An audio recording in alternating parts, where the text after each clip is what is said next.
Next up in our Horse of a Lifetime series, brought to you by Argria, listeners, I am fascinated to see which direction this goes, as I have absolutely no idea. She has won badminton 6 times on 6 different horses.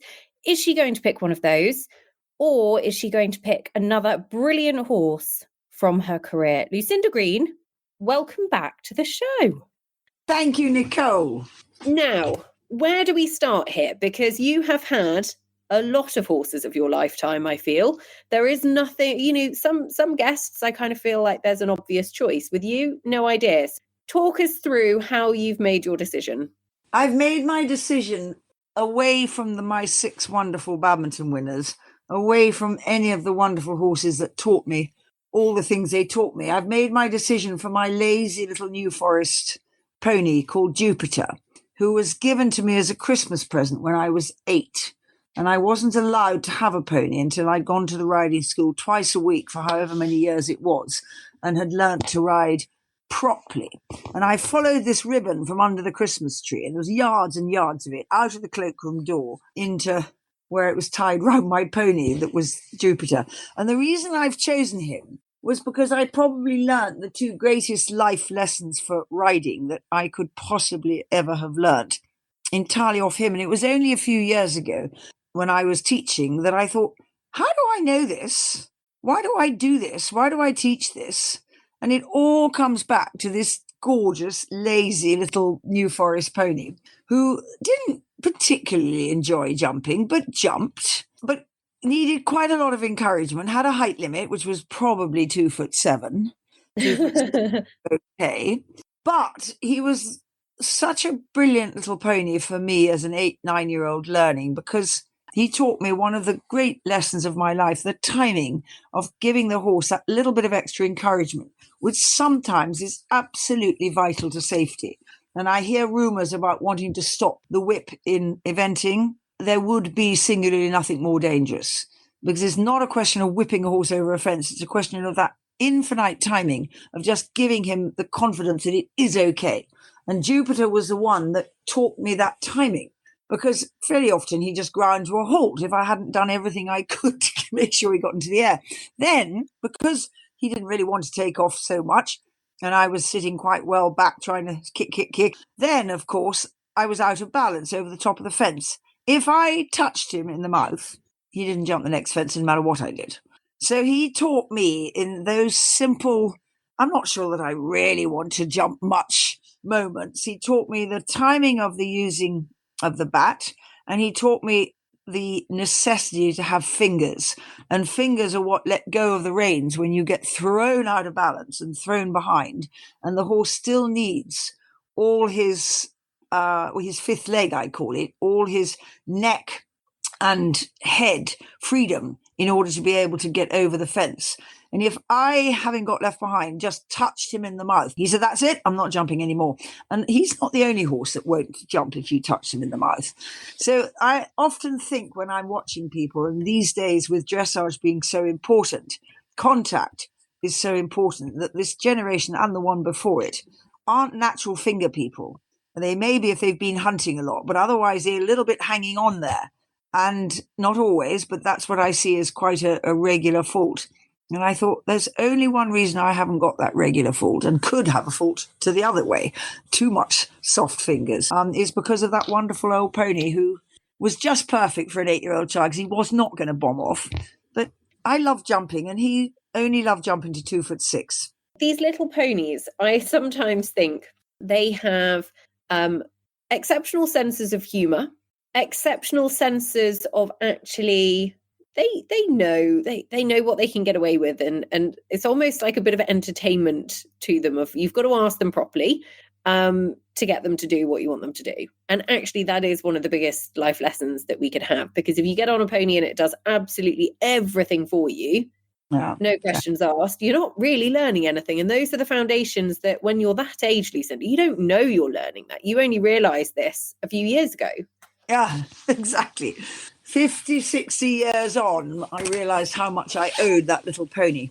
And it was amazing, really, because they are 2 things that I find really hard to teach.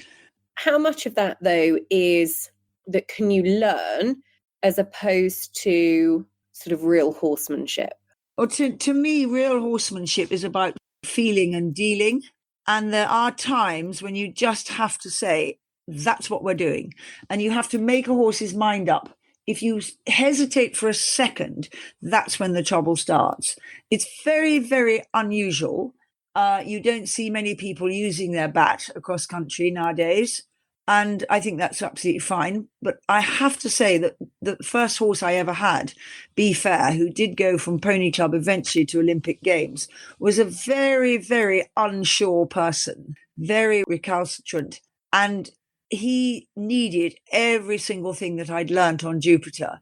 He really needed that extra encouragement. And it's hard to explain it these days because everybody says, oh, you shouldn't hit a horse, hit a horse. But it's really like having another pair of legs. Your legs say go, and then your bat says, and I really mean it. And some horses just need that little bit of extra. I haven't seen many for many, many years, but I had one in Be Fair. And that's why Jupiter stood me in such incredibly good stead.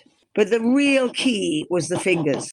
That the horse never, ever feels he's not able to use his fifth leg. And his fifth leg is his head and neck. So always knowing that even if you're over the tail, you have to let them have their head and their fifth leg helps.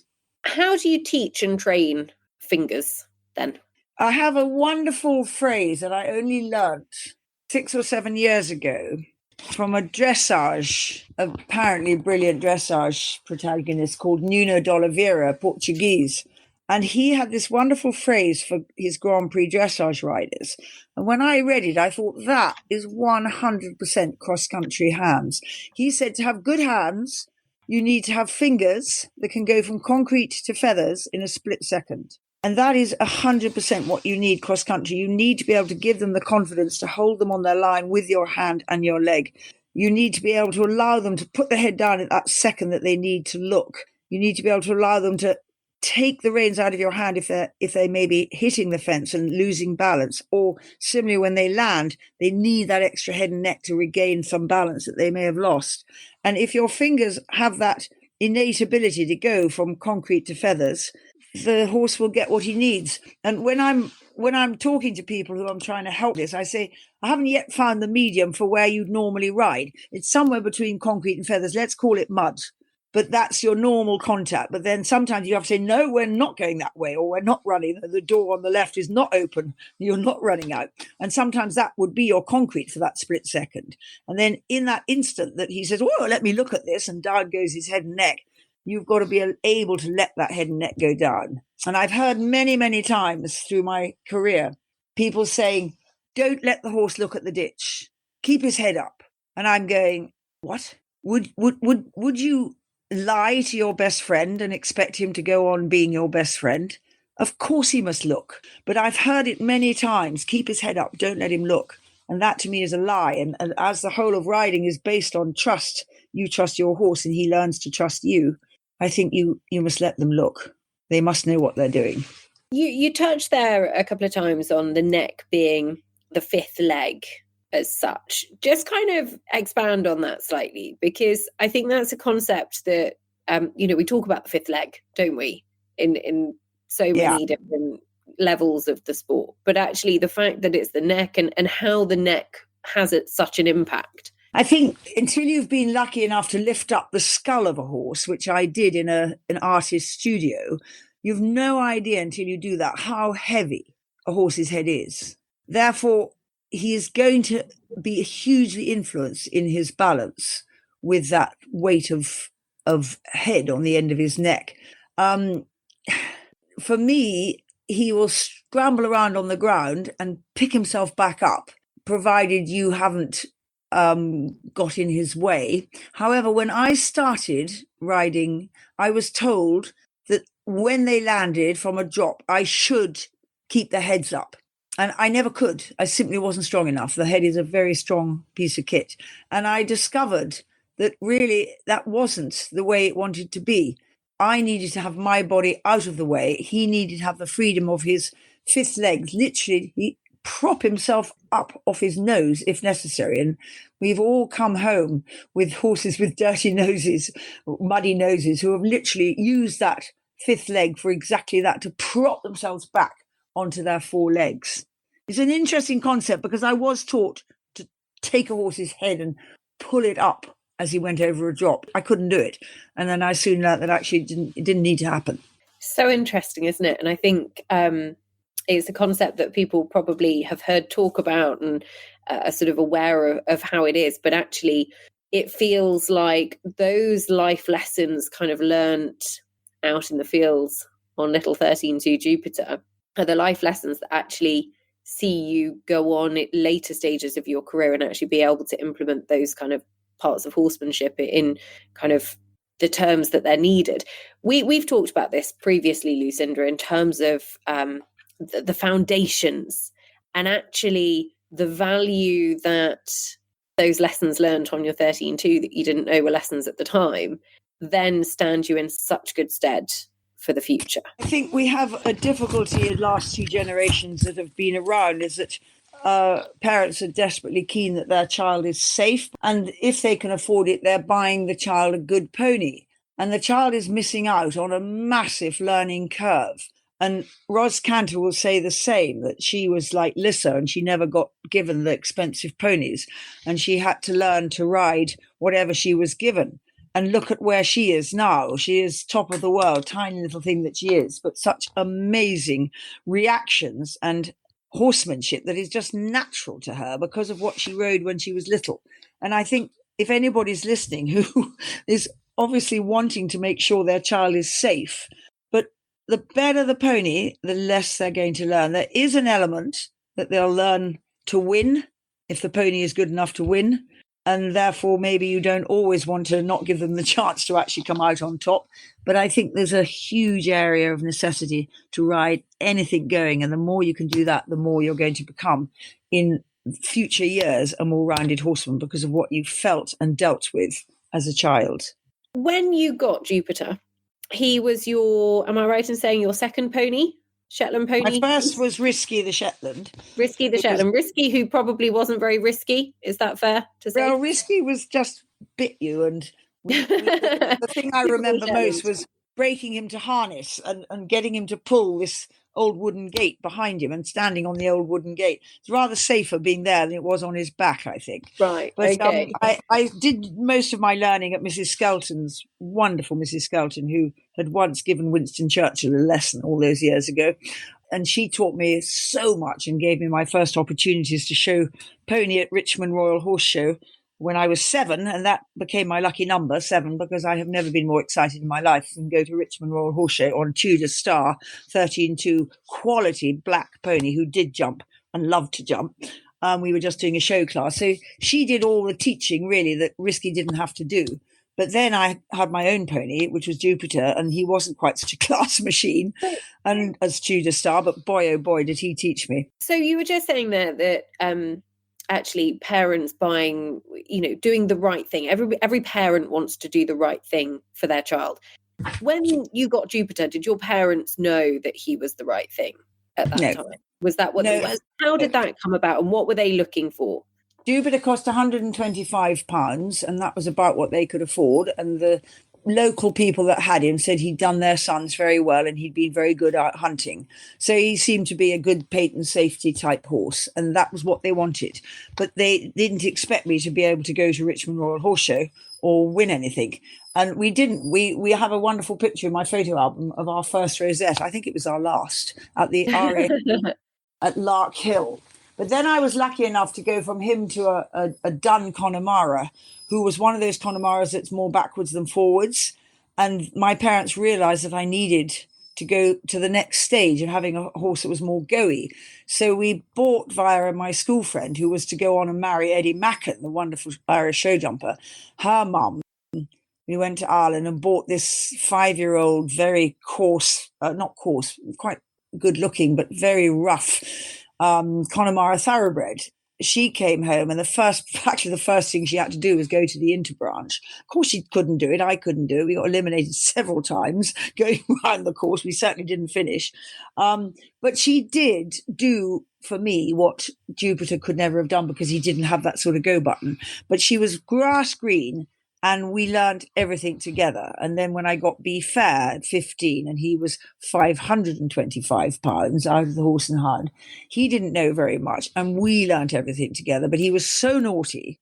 He reared, and he wouldn't jump this, and he wouldn't go over that, and he wouldn't do the other, that I needed a lot of help from grown-ups, particularly one, Tom Payne, who took him hunting at our request and gave him half a season in the Pytchley.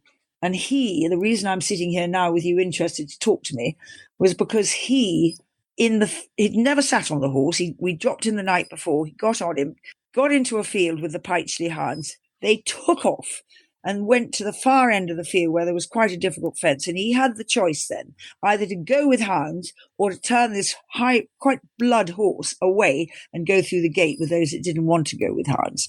And he took the decision to go with hounds. And that horse, Be Fair, never looked back. That was his moment when he said, this life is fun. Jumping is great. And I just so often think if Tom hadn't had the guts to do that, and he didn't know if this horse could jump, you and I wouldn't be sitting here talking now. Simple as that. That's amazing, because to find that sort of sliding doors moment in any top horse's career is very, very cool. You know, people talk about certain rounds that they've had at, 4-star level or stepping up and that kind of thing. But actually that kind of raw, unedited, really honest moment is so important. And actually the foundations learned in the hunting field, again, we come back to the learning of the fifth leg and going on all types of ground and everything else, which is so vital to the success in our sport. Yeah, the going on all types of ground. I used to spend my life looking for the best ground for all my horses.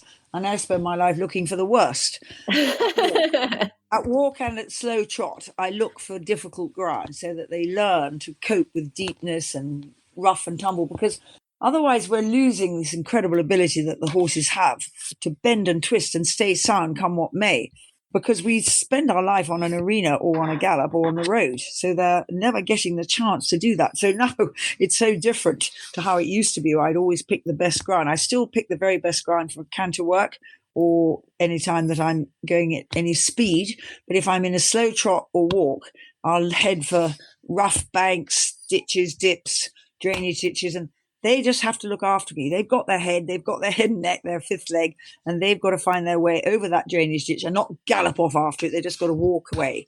And I think it teaches them a hell of a lot. But it is interesting how life has changed so much that I've had to change my way of looking at how I'll ride my horses now, or Lister's horses as they are. It's interesting, even just going back to last season when we had that really wet spring and you ended up with plenty of withdrawals left, right and centre because the ground was too deep.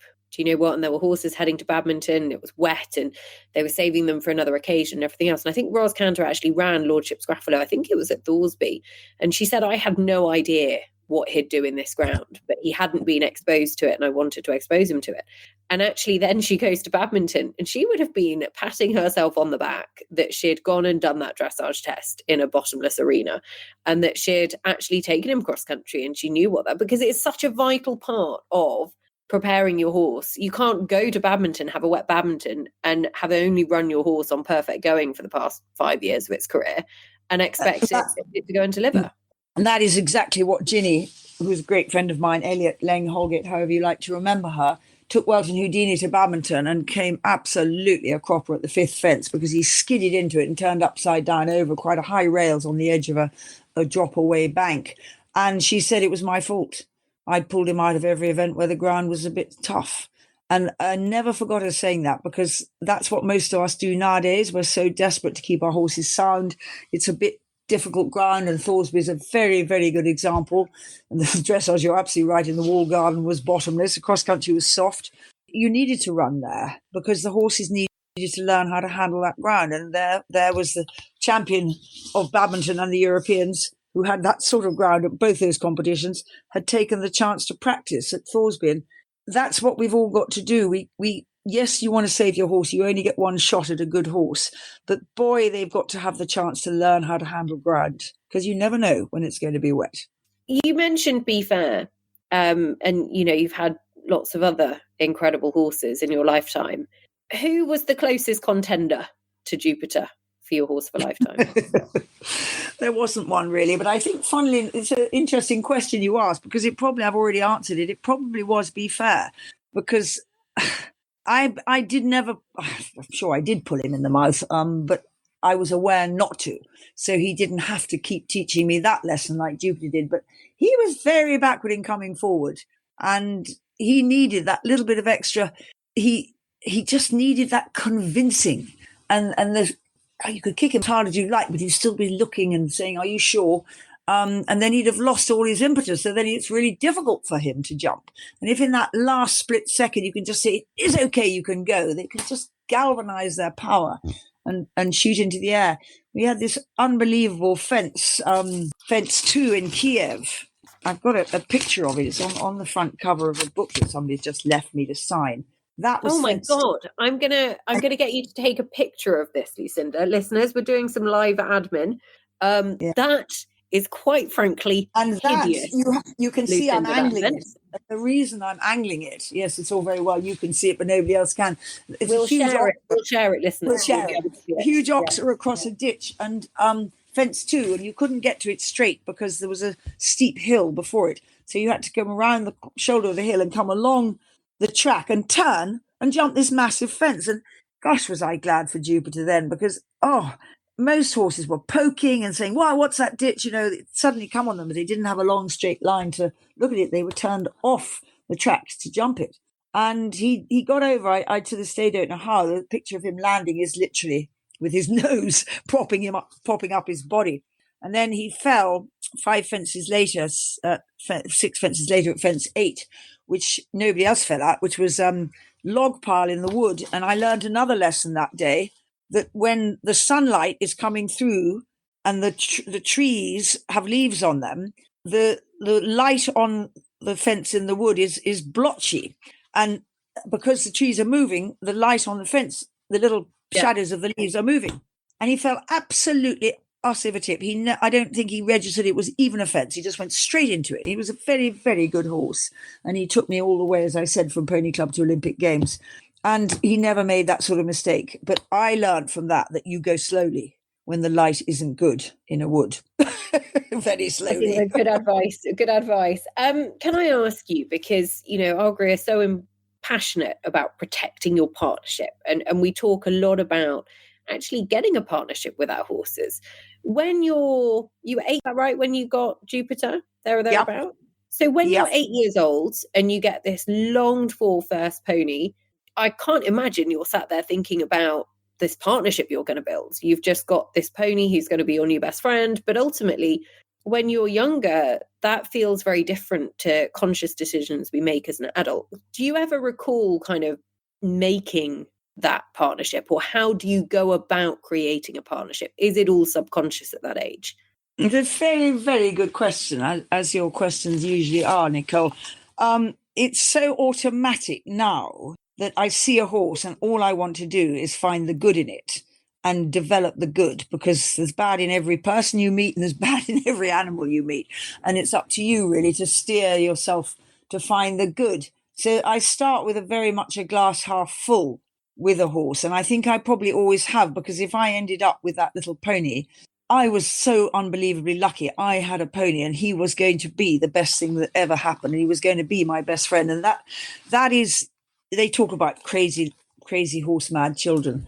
It is absolutely true. And I was one of them. And you'd do anything for your pony. You'd sleep with your pony. It was absolutely the most wonderful connection that I think you need to have. Sometimes maybe a dog in your life to be able to understand that connection. I think we were given guinea pigs when we were little. Never really quite got the connection with the guinea pig, although you loved it. It wasn't the same because I didn't find they didn't give you back. Horses give you back so much. And it's that you so appreciate and admire. And so often there's a miscommunication. And I've sort of come up with 3 words to try and help myself and others when I'm trying to help horses learn what I want. Because how should they know? Why would they know that I want my circle like this or like that? So the 3 words are fair, clear, and consistent. And I sort of think that if I knew a person like that, they'd probably be really boring. But that's To how be honest, though, that actually fair, clear, and consistent. We had Ros Cantor on the show talking about her horse of a lifetime. We're talking about partnership and what makes a good partnership, and she likened it to good parenting. And fair, clear, and consistent feels like that ties in as well. It's good parenting too. Yeah, I think I often think that the two are very similar, but I think parenting is a hell of a lot more difficult. I think you've got the reasoning person on the other end, whereas with a horse, you've got the animal that associates ideas, which is removed from reasoning and therefore makes it easier. Because I think sometimes human beings don't have the rationale or reasoning that you have, and you find it hard to understand them. To be honest, I think I just said that if Ros is as good at training children as she is training horses, I'm sending her my child for the school holidays. Yes, absolutely. I can't wait to get him back again. Bring him on. Non-negotiables for you in terms of a partnership with your horse and the horses that have made such an impact throughout your career. Is there anything that they all have in common? Or is there anything in particular that you really, really look for? They all had in common an incredible desire to do it. And whether that was because they'd learnt to trust me, I don't know, but they wanted to do it. There is no way in this world I could have got 6 horses to win Badminton if they didn't really want to get round that enormous course. And I had one that didn't. And he was called Mins Lincoln, and he did win Chatsworth for me. And that was about his limit. And he sailed over fence 3 or 4 at Badminton, which was called the Pardubici, which was a massive hedge with a huge ditch the other side. And he never liked ditches. And in the air, he shook because he saw that ditch and he stopped dead at the next fence, which was just a post and rails. So that horse, I never did find how to help him trust me. He never did trust me. And I would say that he was a little bit of a chicken, but I like to feel that you can get most horses to be brave. But I think actually it's possible that not every horse is brave. And you have to find what he loves to do. And I think Mins Lincoln would have loved to do dressage. But those 6 that won Badminton and Village Gossip, who was runner-up 7 times at 7 major international events, he also had that incredible desire to do whatever you asked him to do. And they did trust me. And trust is something that I have a huge amount of time for, both with people and with animals and when teaching. And if somebody doesn't trust you when you're trying to help them, you know it, and it's not going to work. They need to find somebody else, because trust is absolutely imperative. And that really is what I built all those amazing partnerships on. And I was just so lucky to have the chance to do it. Anybody listening to this thinking trust between me and my horse, new partnership, or perhaps they've had a couple of struggles along the way, how do you build trust? It feels like that thing, isn't it? It's so hard to get, and yet so fragile and easily dented and broken. It's a beautiful way of putting it. And if you have to put in a nutshell, I'd say that you train your horse that he learns that there is never an option to stop or to run out. Therefore, you must be sure that you don't ask him too much. If you think it might be a bit difficult, don't do it. There's another day. And try to do a lot of stuff really slowly. Walk, jump, trot, jump, slow canter jump. So he's got all the time in the world. And if you ever do come up against a problem, it's really up to you to sit it out until you get over that problem. And I shall never forget the brilliant little horse that Lissa had for 4 years, from 4 till 8. Called Expo. He took 45 minutes to walk over a ditch that was about as wide as your laptop and about as deep. And he didn't really want to go into the water when we tried that. And I had to go in take my shoes off and just go into the water and bribe him to follow me in with some polos. And yet he turned out to be the bravest, boldest little horse ever. But it took that long. And that's where I think we all can help ourselves, never letting them not do what you ask them to do, and be careful that you don't ask too much, always getting there in the end, and just building. And the joy I get out of feeling a horse saying, I can do that. It gives me so much joy. And that joy, I can promise you, transmits straight into your horse. So it's a sort of snowball. When he dares to do it, you're so thrilled. He feels your delight. And so he starts to love what he's doing. And it is that love that I felt with all my horses that did so well at Badminton. They loved it. Amazing, isn't it, really? That level of responsibility isn't it? And it's finding actually what makes your horse tick, and the importance of the foundations just coming through time and time again. I have to say, when you were talking about Jupiter and getting the opportunity to go to a big horse show, I remember when I was younger, we had a little Shetland pony called Star, who also was not particularly safe with his front teeth, if I'm honest. He was a little bit of an exactly. I think they all were, and he was a really typical Shetland pony. Anyway, there was a big local show that was quite posh, and my mum took my brother as the child's first pony class, which everybody else looked down their noses. I think they turned up in the cattle trailer, this scruffy Shetland, scruffy brother, probably scruffy mother as well. She won't mind me saying that. And then the steam parade came past halfway through the class. Well, probably 75% of these child's first ponies absolutely lost it. And this little Shetland just carried on. And you know what? There was an absolute uproar because he obviously placed very well, because ultimately, who puts their child on something that then, when the steam engines come past, complete chaos.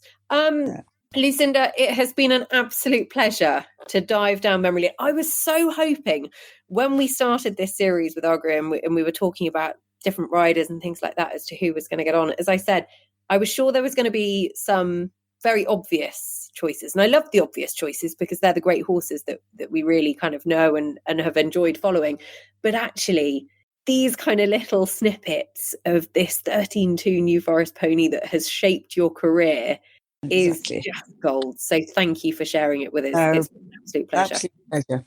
If I'm lucky enough by sharing a bit of what I've been able to enjoy, if it gives other people half the chance to have half the fun that I've had, then it's worth it. There you go, listeners. All about trust, concrete to feather fingers. There we go. That's what we're going to take away from this show. Lucinda Green, thank you very much for sharing your horse for lifetime with us. Thank you, Nicole. This podcast is supported by Argra, the company behind the UK's only lifetime equine insurance. Their mission is to raise the bar on horses' lifelong well-being, and they offer up to £10,000 of vet fee cover year after year for life. Their Horse of a Lifetime competition celebrates the horses who enrich our lives. To find out more, search for Argra Horse of a Lifetime, where you can enter your horse on the Argra website or catch up with Argra Equine on Instagram and Facebook.